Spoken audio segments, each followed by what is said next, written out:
Hello mga idol. Ngayon mga idol, nandito kami sa port sa Kawit. So, pauwi kami ngayon sa Bantayan Island. Dahil doon kami mag-New Year.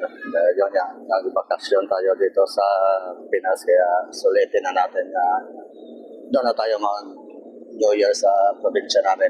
Yan, mga anak ko. Yan ang pamilya ko dito mga idol. Ito yung commander ko. Kaya habang nagbakasyon mga idol, so sulitin natin ang bakasyon natin. So, ito yung Kawit nga pantalan dito.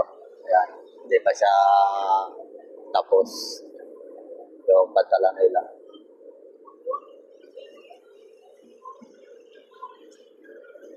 So, yun lang mga idol.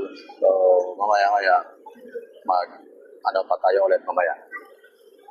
Pag nagkaroon tayo sa Santa Fe, sa Santa Fe na naman natin. Ikot yung video natin.